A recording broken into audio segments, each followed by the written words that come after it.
Bonjour. Eric voulait sortir en anglais, vas-y là. Ah, je peux le poser en français, c'est tous les canons en français. Tu as joué le rôle de sixième défenseur depuis longtemps. Oui.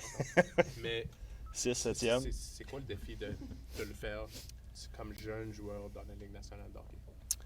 Ben, c'est pas une situation qui est facile. Pour l'avoir vécu, comme tu l'as dit, ta laisse est plus courte que les autres. C'est de rester focus, puis c'est de garder les choses le plus simple possible. Puis c'est d'aller chercher la confiance du groupe d'entraîneurs, puis c'est d'être patient. C'est d'être patient, puis des fois comme sixième, des fois les choses peuvent changer, des fois il peut arriver, il y a plein de choses qui peuvent arriver durant une saison. Des fois tu peux partir de sixième à 5, à 4. Tu sais, les choses changent vite, puis moi pour l'avoir vécu, à un moment donné, j'étais quatrième défenseur droitier à Dallas, puis dans la même année, j'ai fini, j'étais rendu comme sa première paire. Fait que, il y a des choses qui peuvent arriver d'une saison, fait qu'il faut toujours être prêt. Puis c'est de jamais lâcher, puis c'est de garder confiance, puis c'est de rester vraiment. C'est mentalement que ça devient plus dur. Pour un gars comme Arber qui doit apporter l'émotion, Mm-hmm. c'est un gars qui joue un match émotionnel toujours. Mm-hmm. Comment il trouve l'équilibre entre cette émotion puis la concentration que tu dois avoir comme sixième quand tu joues sporadiquement? Bien, je pense qu'il fait quand même une bonne job. Si on regarde, il est beaucoup plus en contrôle qu'il pouvait l'être à ses débuts. Fait que moi, de ce côté-là, je vois une belle progression. Puis c'est un défenseur. C'est sa 4e saison avec nous. On sait qu'est-ce qu'il est capable de porter. On sait qu'il est utile à notre équipe. Puis des fois, ton utilité, c'est pas nécessairement calculé en nombre de minutes. Puis des fois, ton utilisation va dépendre aussi des joueurs qui sont en avant de toi. Tu sais, comme je le disais tantôt, tu joues une organisation, tu joues 6e, il y a des joueurs qui se font échanger, des blessures, tu tombes 3, 4, mais les choses ont changé, tu es le même joueur. C'est juste, ça dépend aussi des joueurs qui sont en avant de toi. Fait que c'est ça que des fois qui est plus difficile pour un joueur qui est 6, 7e. En tant que coach, est-ce que l'équilibre est dur à trouver aussi entre, évidemment, on sait qu'Arber est dans la Ligue nationale, premièrement parce que ce qu'il y a de plus, c'est le jeu physique qu'il peut amener, mais tu veux pas non plus qu'il frappe n'importe quand. Mais est-ce que des fois, y a-t-il un équilibre difficile à aller chercher entre on veut pas le dénaturer non plus, on veut qu'il reste simple, mais une mise en échec bien calculée, ça nous aide aussi? Oui, bien je pense que Arber, c'est pas juste le gars qui est capable de jeter les gants puis de faire les grosses mises en échec. T'sais, si on regarde son jeu avec la rondelle, c'est un gars qui est capable de faire des bonnes sorties de zone, capable de faire une bonne relance en breakout.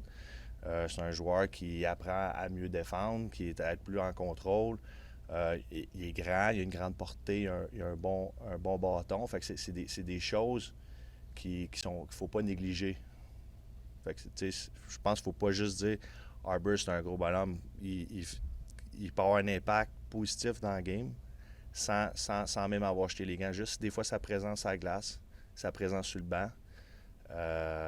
Fait que pour lui, c'est juste de rester toujours prêt, toujours comme il fait depuis le début de la saison. Quand on t'a dit l'été passé que les actions étaient faites puis que Noah Dobson s'en venait puis qu'il signait, tu avais peut-être une idée de ce qui pourrait vous amener, puisque tu le connaissais quand même un peu pas mal.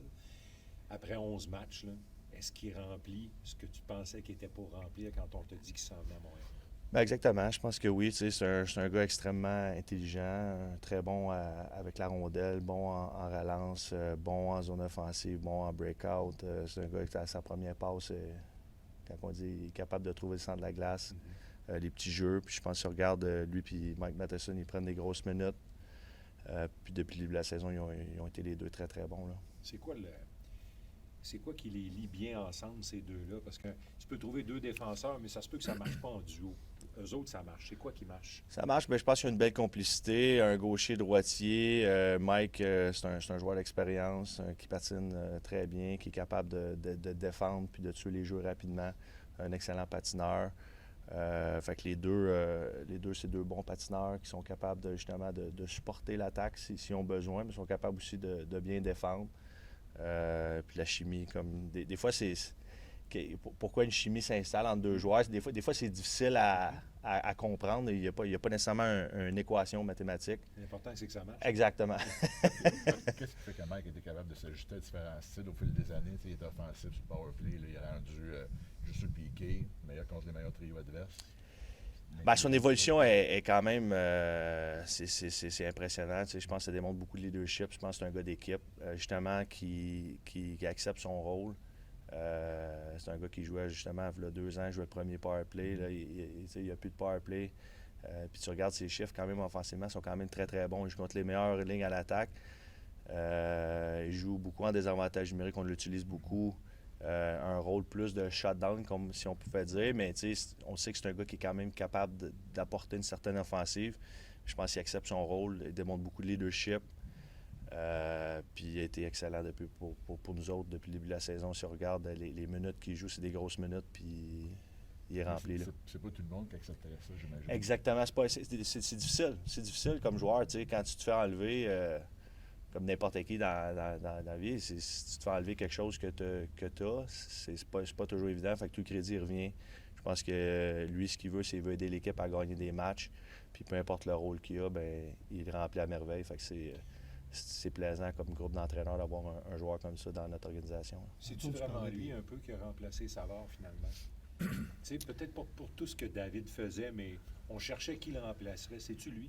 Bien, c'est sûr que c'est notre vétéran à la ligne bleue. C'est sûrement que dans le vestiaire, je ne suis pas dans le vestiaire toujours avec les gars, mais c'est sûr qu'il a pris une grosse partie de ça. Même avec David l'année passée, je pense que Mike, il emmenait quand même il emmenait un large bout aussi, même l'année passée avec David, mais là, c'est sûr avec le départ de David, sûrement qu'il a pris un autre step de plus. Là.